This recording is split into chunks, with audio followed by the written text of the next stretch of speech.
Okay. Yes, please. Hi, I'm on Sunluck Electrical Equipment. I have a question regarding discussion on possibility of countervailing tariff issues going into the context of this carbon trade tax. It is obvious that there will be issues when it comes to export of raw material, given coal, for example, which China purchases by a huge number. How is the Australian government dealing with this by equalizing the importers' burden? Is the government giving basically tax breaks to these companies, or they only have exemption that will expire within the next few years? Yeah, look, that's a very good question. I'm not sure that I can fully answer it, but there has been a lot of discussion from industry groups about the economic risks to introducing this price on carbon, and it hasn't been a smooth exercise for the government. There have been a whole lot of community and interest groups, industry sector groups that have lobbied quite hard against it. So they've come up with this scheme that offers a lot of short-term support for a number of sectors, and that is at the moment short-term. I think they've got round it by offering that short-term support and talking to industry groups about keeping the whole process under review, because obviously they're not in a position to tax overseas producers. And so the accusations or the suggestions from various industry groups is that those jobs will all go offshore. Now, these arguments do tend to come up every time new taxes or new regulations are introduced in Australia, and I think the government's worked hard to try and allay those fears. But I guess they'll have to see how that goes and how that pans out. The mining and resources sector in Australia, as you'd expect, is quite a powerful business lobby group because of the support that's given to the economy. Basically, Australia's done quite well through the global financial crisis because the volumes of export to China and other countries have held up pretty well. And there's a shortage of jobs staff in the mining sector at the moment because they're booming so quickly. So they have had quite a powerful lobbying effect, and I think that's brought about all this short-term support and recognition that the situation will be kept under review. So I think that sort of part answers your question. There's not actually a clear picture of what happens beyond that 3-year period.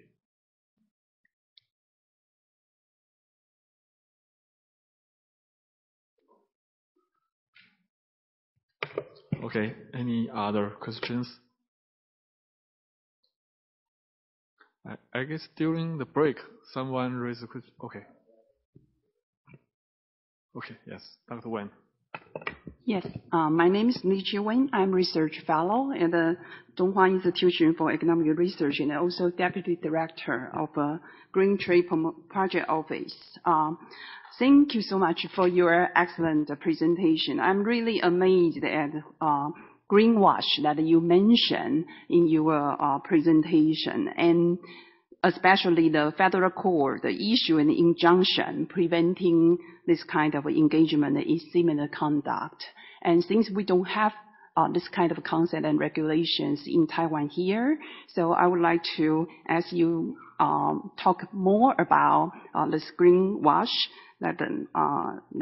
What's the major principle or criteria in Australia to distinguish this environmental claim or greenwash, and what's the major type of punishment or injunctions that you mentioned? And since we are local business people here more, so what kind of a suggestion that you will give to our local business people when they are trying to make their environmental claim? Thank you. Yeah, look, that's another very good question. And under the Trade Practices Act, it talks about whether the claims that are made in general are reasonable or not, or could be reasonably misconstrued or misunderstood. So sometimes that has to be tested in court. But I guess what the ACCC, the consumer regulatory body, do is they look at particular claims, and they've been looking quite hard at environmental claims in recent years because there's been more and more of them as the market and the interest has grown. And I think they take the view that they're not experts on environmental issues, but try and take a view of what they think it would mean in terms of the claims being made, and what would we reasonably expect from those sort of claims. And this sort of reasonableness is something that is tested out in court or through various avenues. The consumer body has had increased powers, and the levels at which fines can be set has increased quite dramatically in recent years. Quite often, the action doesn't actually lead to full-blown court hearings, but out-of-court sessions, and a view is taken beforehand by lawyers, one way or the other. And the Consumer Protection Body don't actually take action lightly, so they usually only take it as quite a strong case, and they usually result in some sort of action.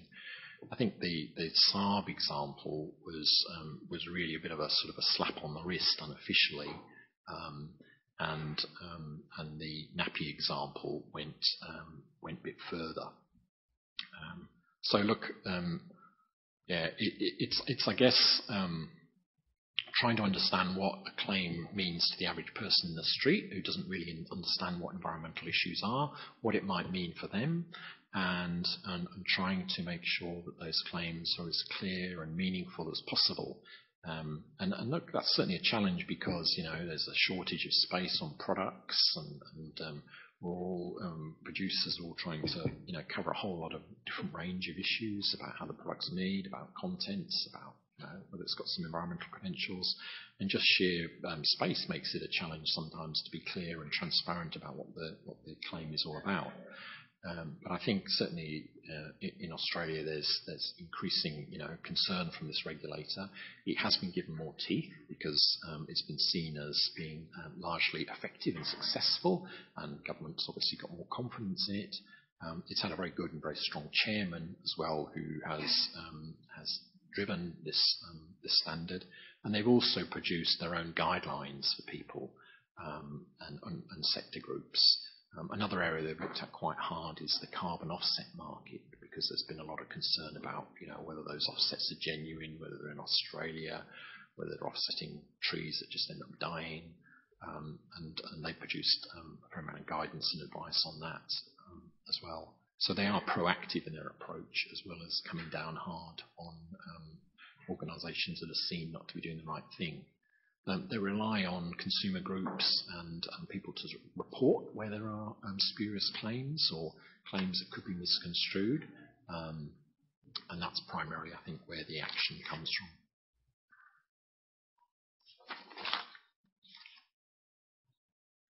Yes, go ahead. Hi, I'm Hilary Liu from V-Dream Design CIC Incorporated from US. As you can hear, the term CIC, Common Interest Companies, from the UK system. And I noticed that your organization is called as not-for-profit company.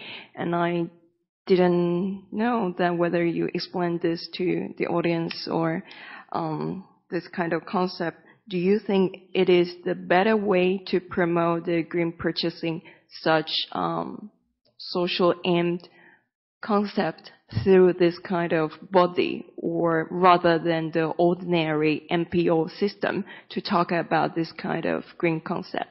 And the second question is that because now we are doing the social enterprise education into our business practice, then we are now conducting the V-Dream project in one of the leading industrial park called Nehu Industrial Park. The revenue they make is couple billions US or pounds, then the people are asking us that while the company is saving every penny in order to make something for their organization, why we need to do this kind of green movement or the green purchasing to either spend more labor costs to come up with this kind of methodology and to educate our suppliers. So we'd like to hear what you think about this kind of doctrine. Thank you. Yeah, thank you very much. Now, EcoBuy started life as a government-funded program from the state government, the Victorian government, and we were about 5 years ago given some additional grant funding to become an independent body as we were moving out of working just in the local government sector to working more broadly with organisations. So I think being not for profit does help in terms of having an independent view and I guess having a general vision which is around the greater good. But on the other side of it, we have to make money as any organisation does. We just wouldn't give it to shareholders. We put it back into the business.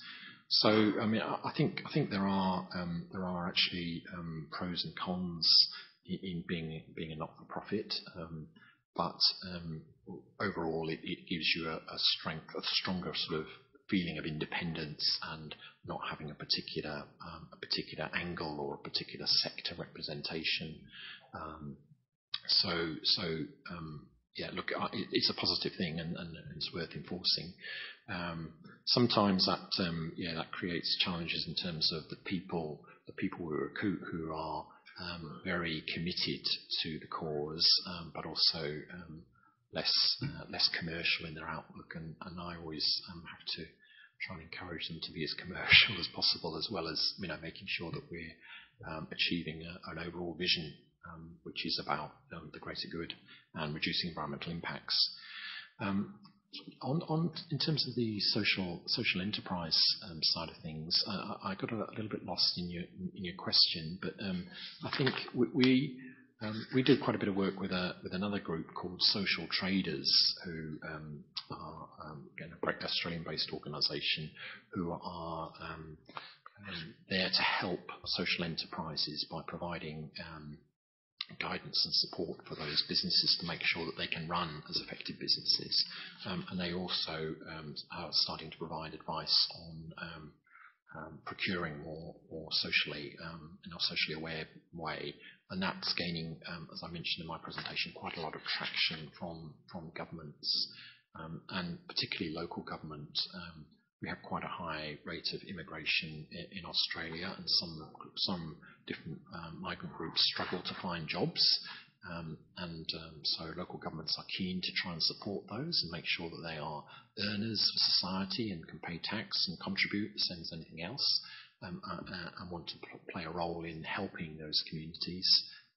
They may be disadvantaged groups, they may be part of a broader economic strategy which actually means that you can create very vibrant regions in regional Australia where the populations are falling. Look, I'm not sure. Ask me again if that's not really answering your question. I'm sorry. For example, you just mentioned that for the social enterprises, you make sure that they implement all their business in accordance with the environmental and social principles. And for the people that we're working with now, we're demonstrating in Nehu Industrial Park, which is one of the leading business development areas that all the listed companies or the MNC are all there. So that we're trying to spread the word by, for example, green purchasing or the fair trade principles. But quite often the Taiwanese companies or the people that they will ask for me or as the company CEO to do such thing, to do such good business, but what can I get out from it? Because for the government here that we don't have such regulations or legislation like in the UK when I was conducting the social enterprise management in the University of Cambridge, that my professor was the advisor to the UK government for the SME, so that they have this kind of certain principles and policies to do this green purchasing thing. For example, they will call the minority purchasing, that they will have certain percentage for this kind of people, or while you're doing certain amount of purchasing on behalf of the government, that you have to be aware of the thing that you're purchasing is actually in accordance with this kind of principles by showing the figures. So I'm wondering whether in Australia also have that kind of principles, and then how would you suggest for us, like I would say, developing countries, that we are now trying to adopt this kind of Western green concept, and how to share the ideas to have those big companies that they can join this kind of green purchasing or green movement. Thank you.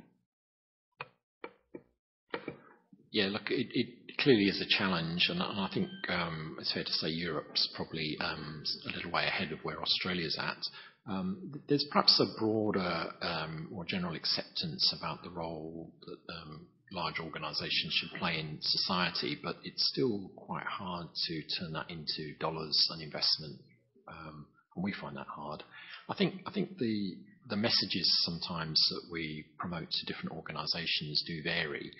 So a lot of governments have policy or regulatory requirements about operating more sustainably, and that's fairly straightforward. I think with businesses, they've clearly got to focus on the bottom line and on dollars, and that's fine. But the principles of sustainable purchasing are about efficiency, are about reducing costs, are about better use of materials. And often in many cases can have financial drivers. We sometimes get involved in sort of efficiency initiatives with particular companies where, something as simple as stationery purchasing, where at the moment they're purchasing, 56 different blue biros. Nobody needs 56 different blue biros, so we often focus on reducing the range that's available to their employees, and then build in greener alternatives in doing that. So it's a sort of a double way of approaching it. Of course, they don't have to. They could just go for the cheapest biro and didn't need to be green at all. But those are the sorts of approaches we try and use. And look, sometimes they work and sometimes they don't. I think that the fact that, it is about better management of an organisation. It is about better reputation management, reducing your risk. It is about asking whether you need the purchase in the first place, and whether there's demand management strategies that you can reduce the amount you buy are important principles. Quite often those get ignored, where the answer is, of course we need to buy something. What's a greener alternative? But they're increasingly stacking up, and especially when you're looking at things like energy efficiency. There's increasing energy costs in Australia. Actually, the costs of investment in the network to improve the distribution network of power are a lot higher than the impact of a price on carbon. But that's just another thing. So those price signals and those price mechanisms are going to drive more and more organisations into looking at this. Because if you don't, your power bills will stay the same, and your competitors will be half, and they'll be much more competitive than you. So sometimes it's about different messages for different organisations, but I think the principles are in there, and most organisations would recognise that they're important.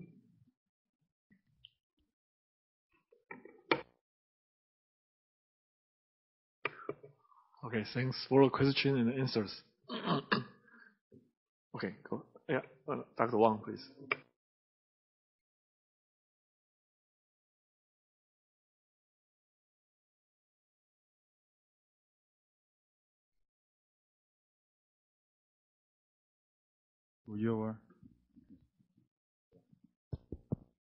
Okay.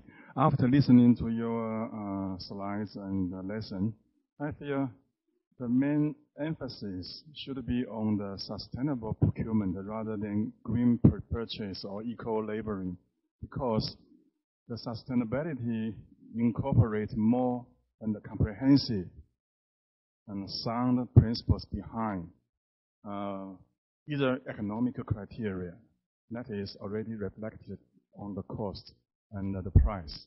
And then the most important is the environmental principle. We talk about eco-labeling or green label or voluntary standards. The third one is the social ethicness. How do we invent a very simple and compound or comprehensive index to let consumers know these two index, environmental index and the social ethic index ranking?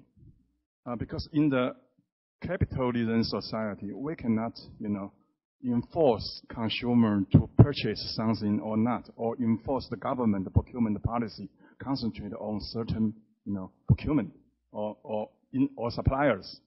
What we have to do is the government should lay out a fair, transparent ground, let the supplier to compete within these three contexts, that is economic, environmental, and social ethicness.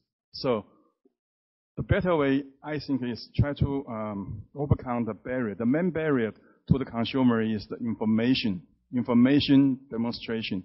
We lack of the information about this kind of products, lack of environmental concern or lack of the social, the ethic standards. So if you can give me very simple 2 or 3 standards labeling about the environmental index or the social ethnic index, then it's let the consumer to decide. Should we like to buy the more expensive one, but less standards in the environmental or social, or you can buy the cheap one? It all depends on consumers' choice. It's freedom of choice. The government only needs to set the minimum requirement for the environment and the social ethnic standards.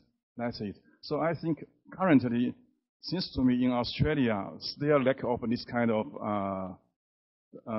regulation or law. It's all relies on post approach. It means only after the industry made false environmental claim, and then you spend a lot of taxpayers' money to prosecute, and in the very long, court procedure. So why not just set the minimum standards and a simple index enforced by law to disclose this kind of information to consumer? So in this way, it will reduce a lot of the cost suit, and also most of the environment problem is come from the externality. We economists call it externality, like the carbon emission or other kind of solid waste or other kind of emissions, because we do not have put cost on these. So if the government puts comprehensive cost on the externalities, then I think your claim about the cheap cost for environmental goods, that will become true. Otherwise, at current market level, it's very difficult to let the green product to compete with green products. So the government needs to put more regulation on the cost, such as carbon tax or emission trading or other externality costs to justify the environmental goodness. Thank you.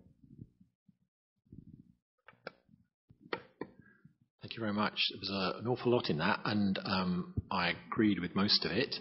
I think we're certainly, as an organisation, moving to become a centre in sustainable procurement rather than just environmental, and we've got a project plan to do that, where we're, I guess, trying to spend some time to build up the right framework and capability and capacity. But you're right, really that is where the focus should be. In terms of social standards and your questions about what those should be, that's certainly there's certainly a challenge, and I don't really have the answer for those. There are World Health Organization standards around child labour and things like that, which I guess you would expect as a minimum. With products like fair trade, there is some way of defining a measure, but more broadly in terms of sort of social enterprises and things like that, it's all around definitions and really what they do and what they produce. So look, it is complex, which I think we know, because if it was easy, there'd be some standards out there that were relatively easy to apply. I'm not sure about the suggestion of government just producing more regulation, although I do agree that there isn't enough in the area.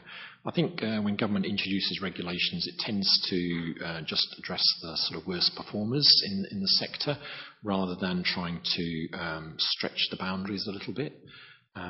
We're seeing some moves out of Europe around rewarding superior environmental or sustainability performance through contracts. So, for example, somebody might be seeking low-emission vehicles for a fleet, and could set a greenhouse gas emission standard at a certain level. But I've seen some examples of contracts where they've offered bonuses through the contract for suppliers that could go above and beyond that standard. So a way of rewarding superior environmental performance, which I think is quite innovative, and perhaps the way that might help stretch and encourage the market. But look, I mean, I think there's no national well-recognised eco-label in Australia, apart from a couple of specific ones for energy and water use for white goods that the government introduced. And those are the ones that people recognise. The other labels aren't really well known, that come from voluntary groups or private groups. So I certainly think that the government has a much stronger role to play. Internationally, there are some long-standing labels like the Nordic Swan from Scandinavia and the Blue Angel from Germany, that have been around for a lot longer. I think one of them came in the 70s, and they've created much more recognition in those countries over a longer period of time, and with government support.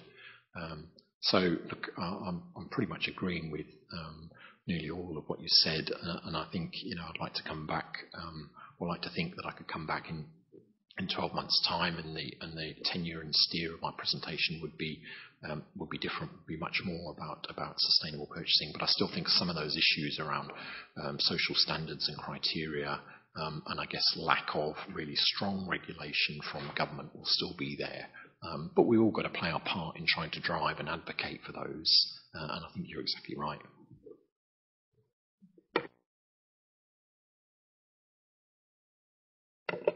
As an extension to what the professor at Chunghwa Institute was asking, will there be an emission cap imposed on residents or individual Australian taxpayers? The Australian government does at the moment provide subsidies to households, but this still leaves few hardbound obligations for the consumers in the carbon supply chain. So if you're not obligated as a consumer to report to a certain target, then wouldn't that be rather uneven in terms of obligations? That's basically what I'm wondering about. Is there any move to actually impose this kind of hard cap eventually? Yeah, not that I'm aware of, and I don't see it happening in the short term or foreseeable future. Perhaps I think households are increasingly conscious of increasing energy bills, and Australians have had it good for a lot of years with very cheap, easy, accessible resources. That is ending, if you like, in terms of the way energy prices are going. So there's a lot of interest in grants and things like that are available for photovoltaic cells when those are available. And what tends to happen is the government allocates so many hundreds of millions of dollars to it, they're oversubscribed, and then they cut it off and it ends.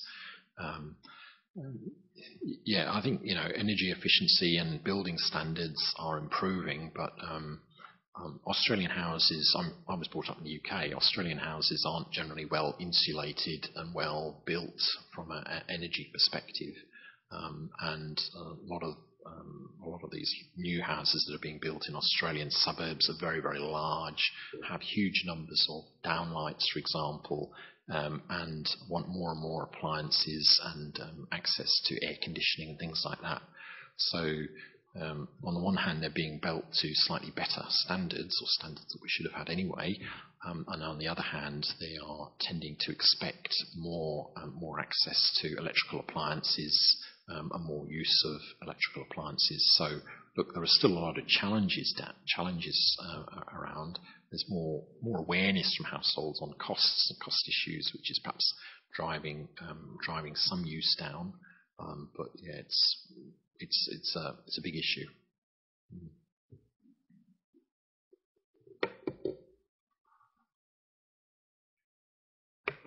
Okay. Any other questions?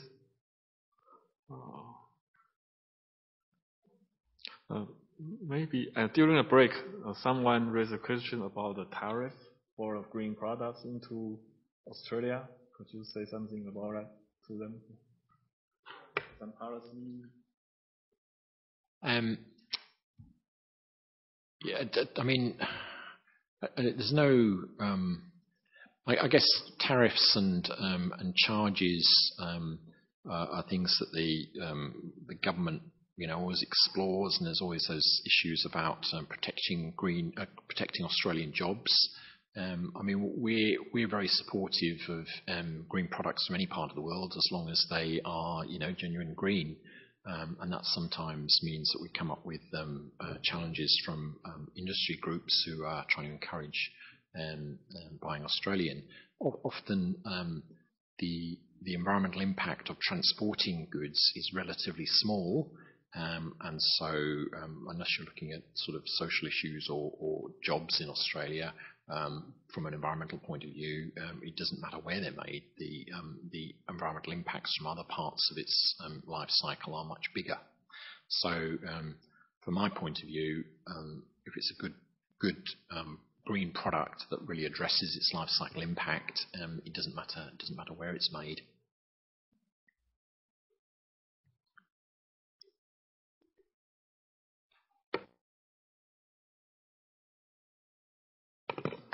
I'm Steph from Green Trade Project Office, and I'm curious about that. You have mentioned the mining industry, the bargaining power from mining industry is actually very strong in Australia. And will it comes to the carbon disclosure project or the carbon tax, would it become some compromise into the mining industry? And will it force the government to start some subsidies to SME, since they have to pay more disclosure cost when they have to enforce this law? Thank you.